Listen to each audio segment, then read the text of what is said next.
pretty little head of yours. What goes on in that place in the dark?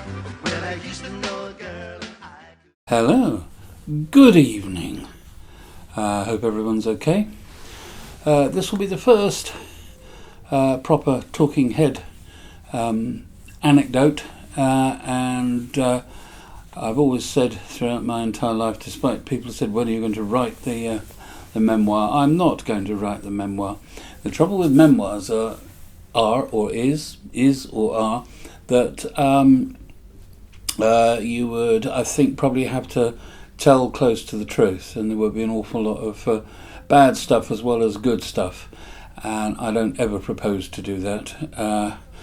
However, I will take many of the stories, some funny, some sad, and some, I hope, at least of interest, and I will verbalise them in this way to the best of my ability.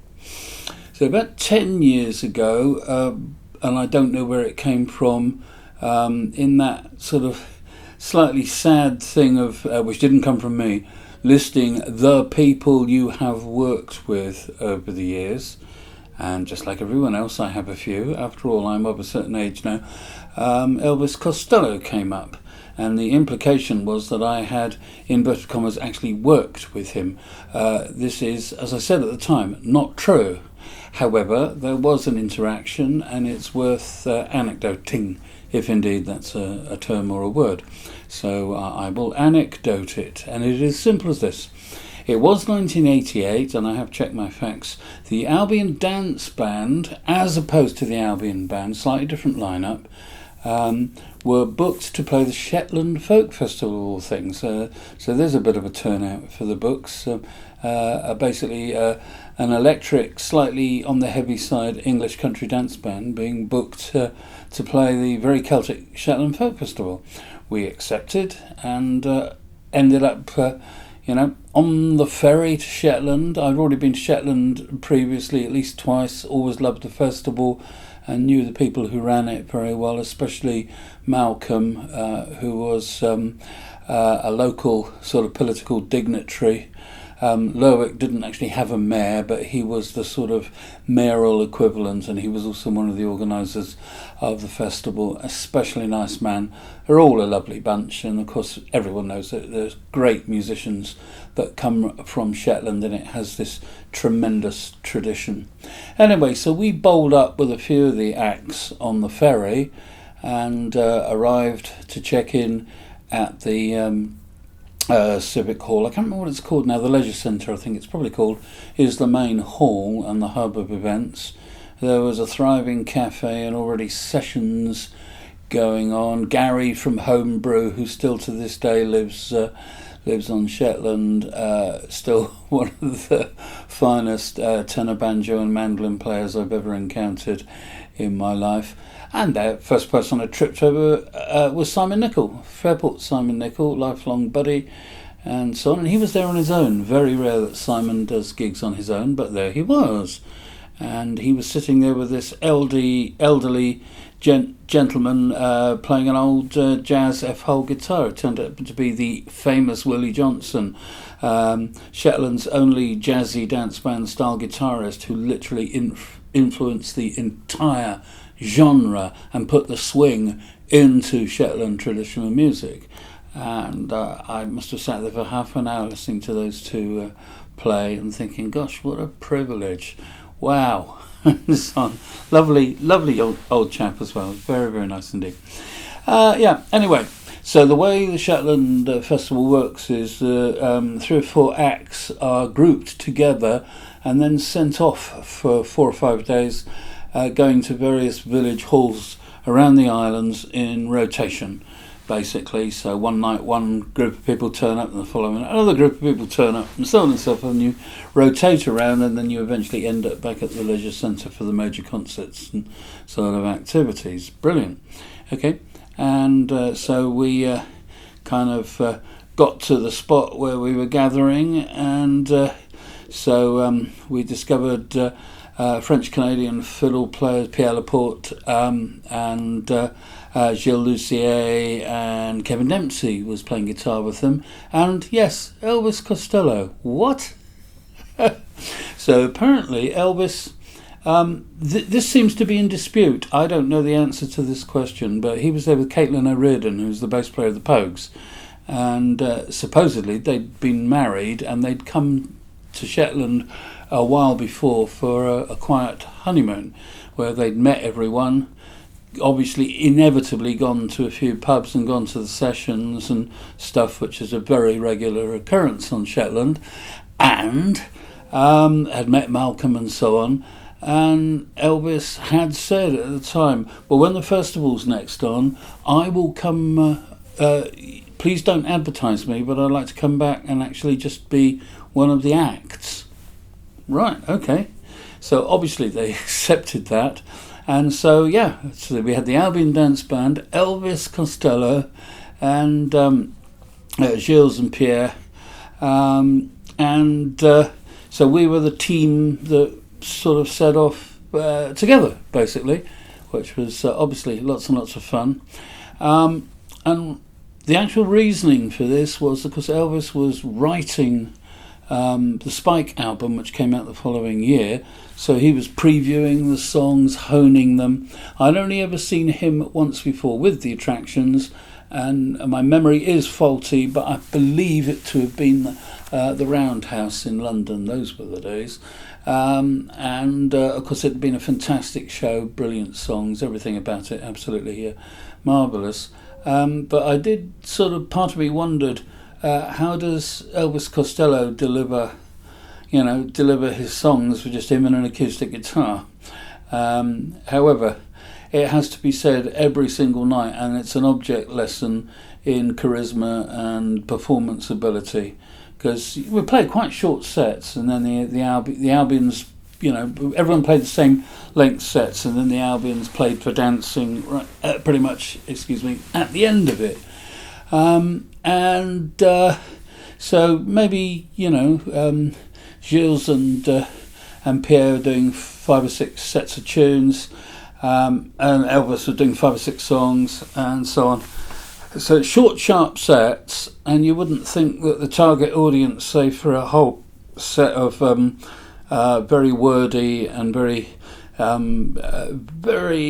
clever songs of the type that Elvis Costello writes, would be perhaps quite the right thing for a Shetland audience. And that's, of course, a very patronising thing to both think and say, because when you have that performance ability that he has, and that level of charisma and the ability to deliver, and that's the point, it doesn't matter whether you're a fabulous guitar player or whatever. It doesn't even matter if technically you're a great singer.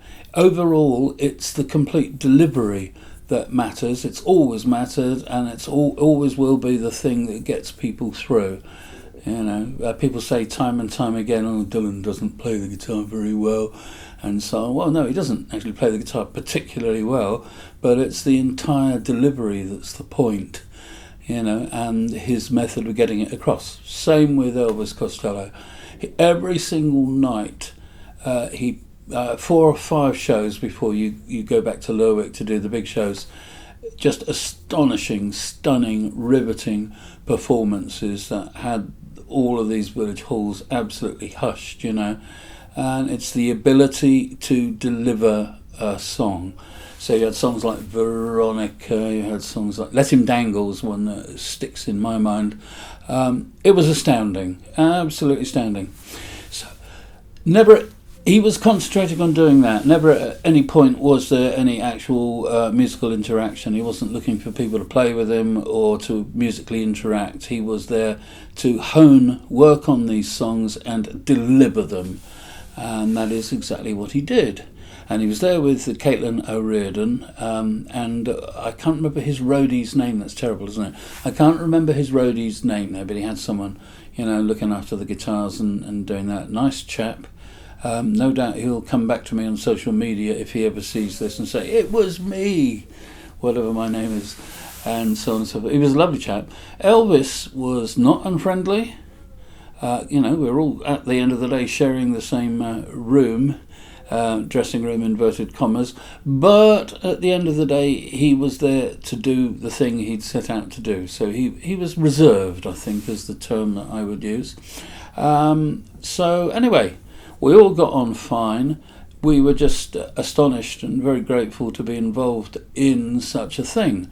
It was terrific. We had a great time. And then, of course, halfway through the week, the seaman strike bit. And I know most of it seemed to be centred around Dover and the south coast, but it also affected ferries going to Shetland. And there was a danger that we were not going to be able to get off Shetland. I don't know, I wasn't particularly unhappy about that. The people are so lovely and so hospitable, and I had and still have friends there, and so on. So that was all kind of fine, really. Anyway, as it happened, that ferry ran, and certainly Albion's, a couple of the other, I think Danny Kyle was there, dear old Danny, long gone now, wonderful man, was very fond of him. A real stalwart of the Scottish folk scene and a staunch socialist, so you would expect him to drum up trade and be very, very, pro the seaman strike and so on. We came back and we did actually quite a major concert when we got back with Elvis, certainly Danny, Albion's, I can't remember who else, and so on before we went home. Sort of not so much a fundraising thing as a gesture. Anyway, that is it. That's the week with Elvis. So I never played with him, never worked with him, but spent an interesting week in his company, and it has to be said, probably learned one or two object lessons from just being there. So that's all I have to say on the subject, I think it stems partly, sort of drawing attention to it, stems from some people write ridiculous publicity, the people that they have worked with. And one particular person had a page of people he'd worked with, and then when you analysed it, you found that this particular person had been at the bottom of a bill of a bunch of festivals, and he just listed everyone that was on these festivals, Sting and all the rest of it, which is it's a bit sad, really, isn't it? It's a bit pathetic. And one of the reasons why I'm very reluctant to list whoever I have actually worked with over the years, because I'm not sure that it's relevant to anything. These are things that have just happened, and I will talk about them in the future. Anyway, regard this very short interlude and interruption on social media as number one, basically. So this is officially number one, my week with Elvis, and that's really all there is to the story. There is nothing else to say about it. Okay, I hope that completely clears that one up for the 3.5 people who are actually interested. There will be many more of these, but as we relax now on the second week of the final Show of Hands tour for a very long time, there's no point in going home, so we've given ourselves one day off in a very nice hotel, 2 nights off in fact, in a very nice hotel with facilities and so on, swimming pool, all the rest of it, at a very reasonable price, and that's what we're doing at the moment. So it's a golden opportunity to make a few little films like this. That's all, folks. Speak to you again very soon.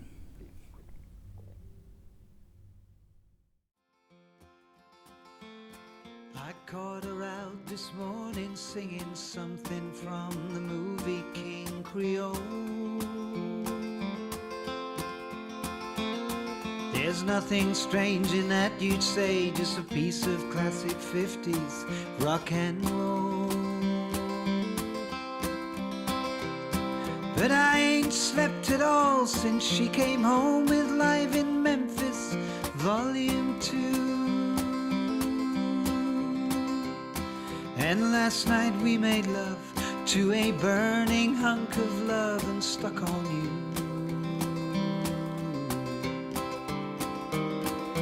I'm gonna tell her, I'm gonna tell her everything. It's me or Elvis, you'll